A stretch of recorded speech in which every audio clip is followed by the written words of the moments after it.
Se o Senhor nos permitir, falaremos do capítulo 3 e do capítulo 4. Caso contrário, a gente vai ficar só no capítulo 3 mesmo. 2 Coríntios, capítulo 3. Vou só contextualizar a galera aí sobre o capítulo 3 de Coríntios, de 2 Coríntios. Na verdade, sobre 2 Coríntios, né? Eu não sei se vocês já assistiram a primeira aula, mas eu estava falando com a turma que, possivelmente, a epístola que nós conhecemos como 2 Coríntios é, na verdade, a quarta carta, no mínimo é a terceira, mas é a quarta carta, a terceira ou quarta carta que Paulo escreveu para a igreja de Corinto. Tá?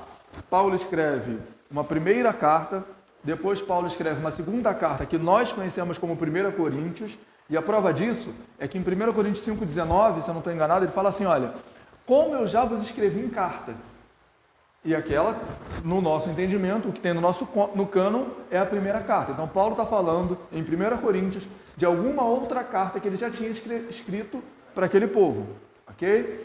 O capítulo 4 deixa isso muito bem claro. No capítulo 2, a gente já falou um pouquinho sobre isso, porque Paulo ele fala sobre uma carta, no capítulo 2 de 2 Coríntios, ele fala sobre uma carta de agonia, sobre uma carta de aflição, de extrema tristeza. E essa carta que Paulo está narrando, em nada tem a ver com 1 Coríntios. Então, no mínimo, tem 3 cartas aí, mas os mais estudiosos, aprofundados nesse tema, afirmam serem 4 cartas. Ah, Samuel, por que só entraram 2 no nosso cânon? Porque foi o que Deus quis, porque era o conteúdo suficiente para que nós entendêssemos a mensagem da salvação, ok? Então, principalmente aqui no capítulo 4, a gente vai ver Paulo falando de uma carta que não se espelha com o 1 Coríntios, ok? Então, contextualizando isso, o capítulo 2 de 2 Coríntios termina com Paulo falando que eles, no caso ele e Tito, que ele está narrando ali naquele momento, não eram como os falsificadores da fé, tá? Haviam homens, e eu gosto da versão NVT, que falam que prevaricavam por dinheiro, mentiam por dinheiro. E, gente, quantas vezes a gente vê, né? A gente fala muito disso. O pessoal que manipula o evangelho pensando em grana. Isso é normal nos dias de hoje? Você é o centro do coração de Jesus. Se Jesus estivesse no Éden, tinha comido do fruto. Mas o quê? Tá vendo essa porta? Tá vendo essa janela? Tá vendo a Coca-Cola? Tudo isso é em função de grana. E Paulo está falando, há 2000 anos atrás, 1900, se você for mais detalhista, de pessoas que falsificam o evangelho por causa de dinheiro. Ok? Então o capítulo 2 termina dessa forma. Vamos para o capítulo 3, Vamos ler do 1 ao 6. Posso ler aqui? Vou ler do 1 ao 6. Será que estamos começando a nos recomendar outra vez? Somos aqueles que precisam entregar-lhes ou pedir-lhes cartas de recomendação? Vocês mesmos não são a nossa carta escrita em nosso coração. Vocês mesmos são a nossa carta escrita em nosso coração para ser conhecida e lida por todos. Sem dúvida, vocês são uma carta de Cristo que mostra os resultados de nosso trabalho em seu meio, escrita não com pena e tinta, mas com o Espírito do Deus vivo e gravada em tábuas não de pedra, mas em corações humanos. Estamos certos disso tudo, por causa da grande confiança que temos em Deus por meio de Cristo. Não que nos consideremos capazes de fazer qualquer coisa por conta própria. Nossa capacitação vem de Deus. Ele nos capacitou para sermos ministros da nova aliança. Não da lei, mas do Espírito. A lei escrita termina em morte, mas o Espírito dá vida. Ou numa versão mais tradicional, porque a letra mata e o Espírito vivifica. Perfeito. Então, vamos parar a leitura por aqui, pelo menos nesse momento. Paulo, então, começa perguntando para a igreja de Corinto. Eu esqueci de citar que a carta que nós conhecemos como 2 Corinto é uma carta de reconciliação. Por causa dessa terceira carta que Paulo escreve, a igreja não recebe bem. O capítulo 1, ele fala muito isso. A igreja não recebe muito bem essa carta de Paulo. Então, Paulo escreve essa carta, essa epístola que nós estamos estudando agora, a fim de se reconciliar com o povo, ok? Voltando para cá. Então, Paulo fala, olha, tem gente que está falsificando o evangelho, mas nós não precisamos de carta de recomendação. Vocês são a nossa carta de recomendação. E por que Paulo está falando isso para a igreja de Corinto? Porque Paulo havia fundado a igreja de Corinto. Paulo é o pastor fundador daquela igreja. É por isso que ele fala para aquela igreja, olha, vocês são minha carta de recomendação. Se vocês quiserem saber se eu sou escolhido por Deus, basta olhar para vocês, porque o resultado daquilo que Deus faz em mim é a vida de vocês. Que é isso que Paulo está falando para a igreja. Então, mas aquele povo não é uma carta escrita com pena e tinta, e também não é uma carta escrita em tábuas de pedra. E quando você fala de tábuas de pedra, você faz alusão ao quê?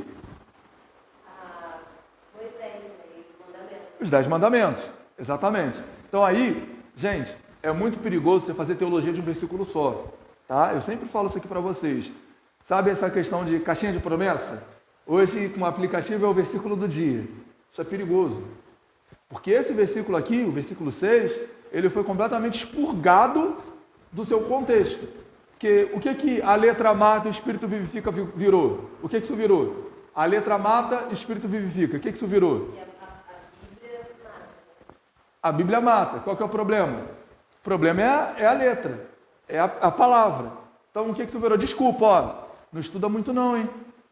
Não estuda muito não, porque a letra mata. É o espírito que vivifica. Então, esquece a letra e vamos no espírito. Virou muito isso. Desculpa para preguiçoso. Desculpa para preguiçoso. Gente, eu não estou falando que a letra mata. A letra, o que Paulo está falando aqui é a letra de lei. Mas o estudo, ele pode te matar no sentido de que você passar a achar que se você sabe muito, você é autossuficiente. E você não precisa de mais nada. Eu sei tudo. Aí você entra na igreja se achando bom o suficiente para julgar o pregador. Eu sei tudo. Aí você entra na igreja se achando bom o suficiente para julgar quem está falando, a pessoa que está dirigindo, o irmão que deu saudação. E aí a letra pode te matar. Se você começa a achar que você é autossuficiente, você não precisa de mais ninguém, você não precisa ser untar e ouvir a palavra. Então é uma coisa que me alegra muito, as oportunidades que eu tenho de entrar numa igreja e ouvir uma boa palavra. Vou falar. Na verdade, é o egoísmo, né? É o ego que está falando. Eu sou melhor, eu tentando melhor. Sim, não. É quando o excesso de estudo pode te prejudicar. Não é nem a letra. Quando o excesso de estudo pode te prejudicar. Quando você começa a achar, pô, eu sou muito bom, eu sou o cara, eu sei pra caramba, nós temos um problema. Ok?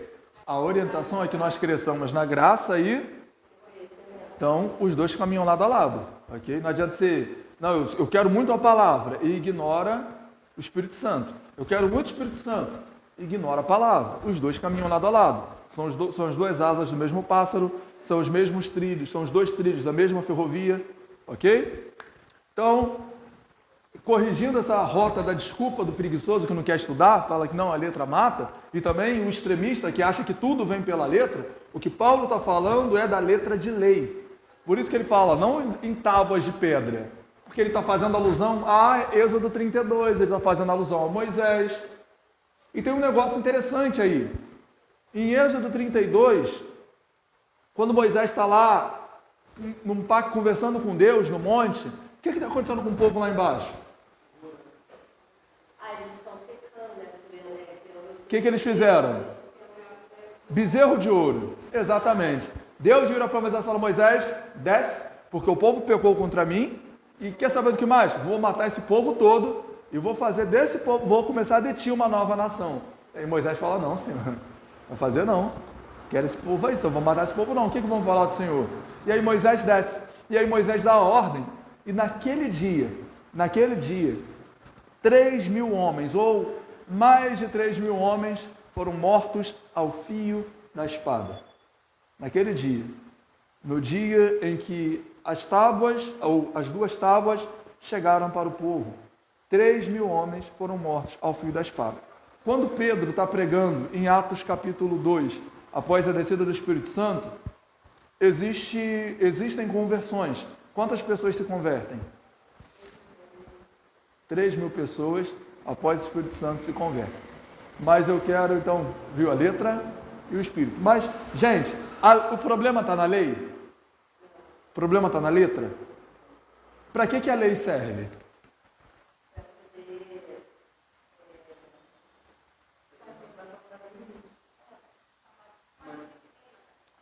Vou facilitar a minha pergunta. Biblicamente, para que a lei serve? Para mostrar que você é ruim. A lei, gente, para mostrar que você é ruim, eu falei em tom de brincadeira, mas a lei é o aio de Cristo. tá? Ela que veio na frente. A lei, ela veio nos mostrar que a gente precisa de um Salvador. Quantas vezes você já propôs no seu coração, piamente, não cometeu um erro, mas foi lá e cometeu? Assim, cara, eu não vou mais errar nisso.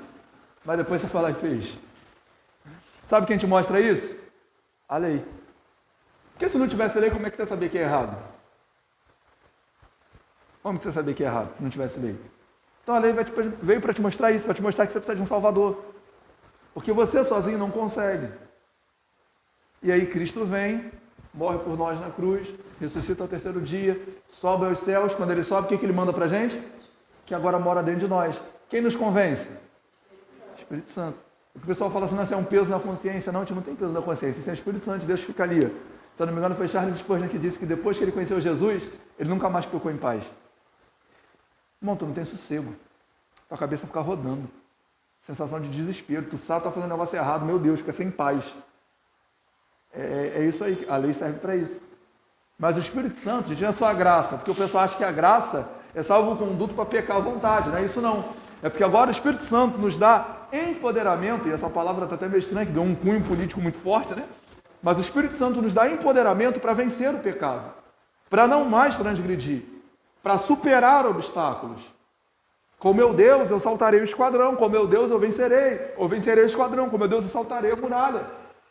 Sabe? O Espírito Santo que habita dentro de nós nos empodera a largar vícios, a largar práticas pecaminosas. E agora nós temos o Espírito Santo de Deus. Cristo nos deu o Espírito Santo de Deus. E por isso a gente tem a capacidade de vencer. Ninguém vence pela força do próprio braço. Ninguém vence pela sua própria capacidade. Mas é por isso que o Espírito dá vida. Porque a lei, ela só veio mostrar que a gente é ruim. Só isso. O Espírito veio mostrar que tem salvação para a gente. Tem solução. Tem vida. Como diria aquela música, ainda tem vida aí. Vamos continuar a leitura? Vocês entenderam? Bacana. Do 7 ao 11.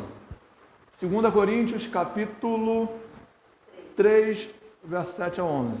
Então vamos lá. A gente já falou sobre Êxodo 32, para a gente poder ganhar tempo e conseguir chegar no capítulo 4. Não vou pedir para vocês abrirem, mas eu deixo como referência do que a gente falou lá atrás, Romanos capítulo 5, verso 20, e Romanos capítulo 8, verso 3. E Romanos 8, verso 3. A nossa Bíblia ela é dividida em duas partes. Uma parte tem 39 livros e outra tem 27 livros. Como é que chama a primeira parte? A primeira parte. E a segunda parte? No original, como é que se chama o original mesmo na Bíblia? Vou facilitar. Como é que chama o original do Antigo Testamento?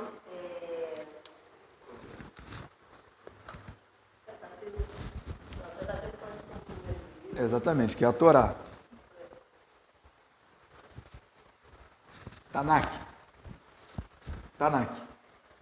Então, o Tanakh é o Antigo Testamento. O Novo Testamento chama Brit Hadashah. O que nós conhecemos como Novo Testamento chama Brit Hadashah, que traduzindo seria Nova Aliança. O que nós conhecemos como Novo Testamento, no original está escrito Nova Aliança. Não prejudica o nosso entendimento, mas é importante que você entenda que o que Cristo te propõe, na verdade, o que Deus te propõe na pessoa de Cristo é uma nova aliança. Ok? A primeira aliança, que foi a aliança das tábuas de pedra, não foi suficiente para salvar o homem, foi suficiente para mostrar que o homem precisava de um Salvador. E agora Deus nos propôs uma nova aliança, que é mostrando que a gente precisa de um Salvador, que a gente precisa de Jesus. E não há salvação fora de Jesus. Romanos 8:1 diz o quê? Nenhuma condenação há.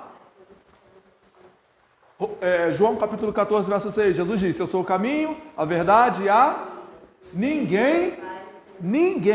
Repare, Jesus não diz, eu sou um caminho. Não, Jesus diz, eu sou o caminho. E aí quem é bom de língua portuguesa sabe que é o artigo definido. Jesus é o caminho, a verdade, a vida. Ninguém vai ao Pai se não for por Jesus. Ok? Então, essa é a aliança que Deus nos propõe. A nossa aliança se chama Jesus Cristo.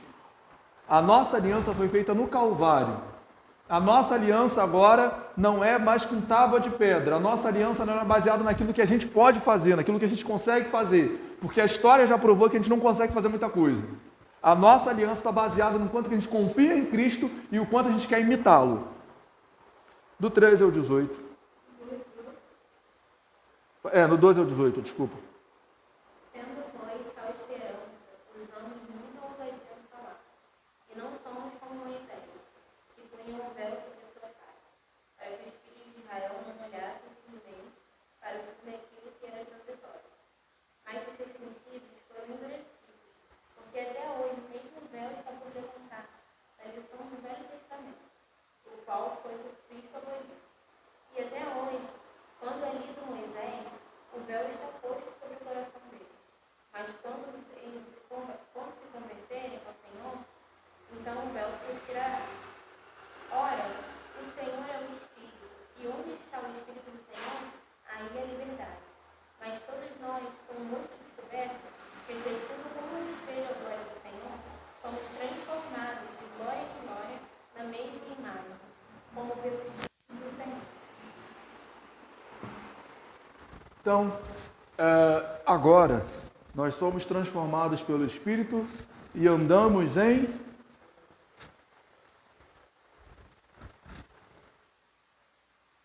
Espírito. E andamos em Espírito, ok?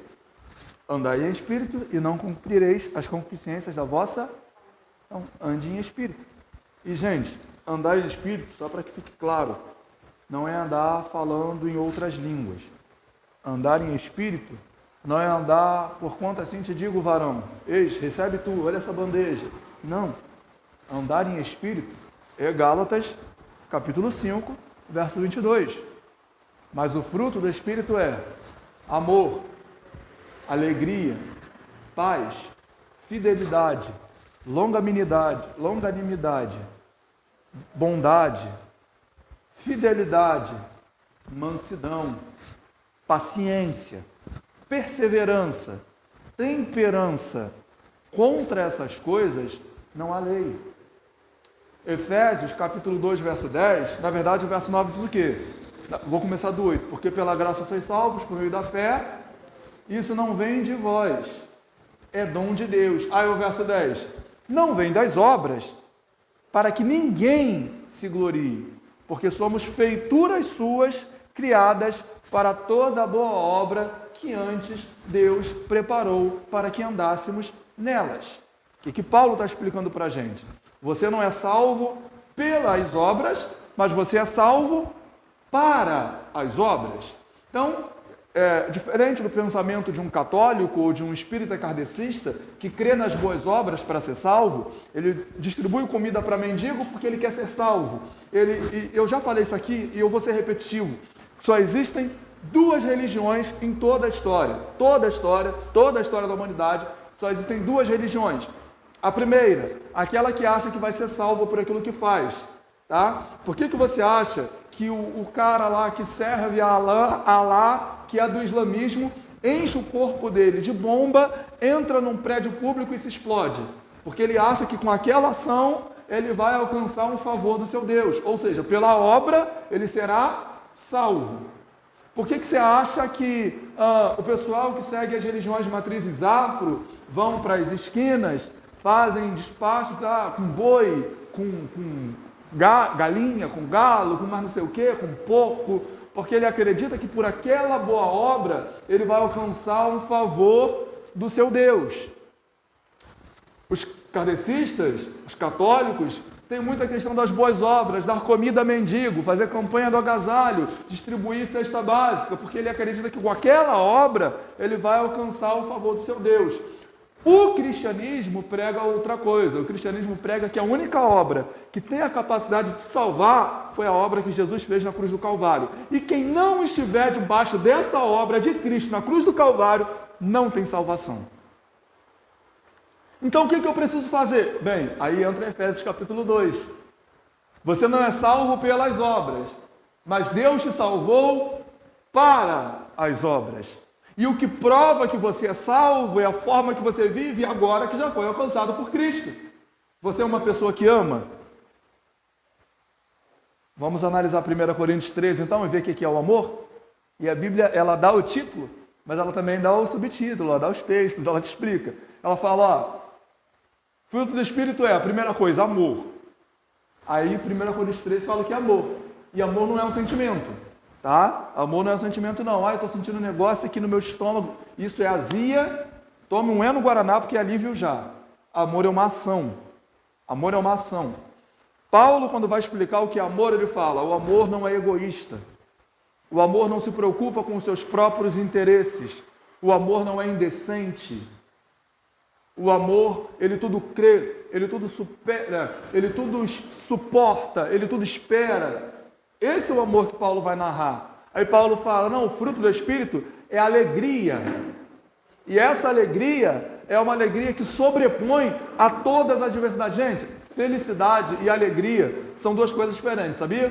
Porque felicidade é estado. Felicidade é estado. Uma hora você pode estar feliz, outra hora você pode não estar. Felicidade é estado, agora a alegria não.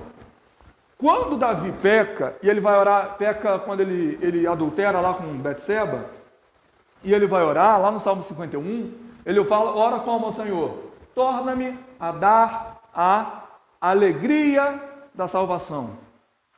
Porque ele tinha perdido a alegria da salvação. E essa alegria, ninguém pode tirar da gente. Ninguém pode tirar da gente. Então não é uma alegria de estou com dinheiro. Isso é felicidade, pô. Tu fica triste quando está sem dinheiro. Se o dinheiro te deixa feliz, isso é felicidade. Não tem nada a ver com alegria. Não, eu estou feliz que eu estou com a saúde 100%. Então você está só feliz, você não está alegre. A alegria é algo que vem de Deus. E a alegria não pode ser sustentada por nada terreno. A sua alegria não pode ser sustentada por nada terreno. Se você coloca a sua esperança de alegria em qualquer coisa aqui, você vai ficar frustrado. Fé. Não dá tempo de falar de tudo, já são 10 para as 7. Eu acho que eu vou ter que parar aqui mesmo, não vai dar para entrar no 4 não.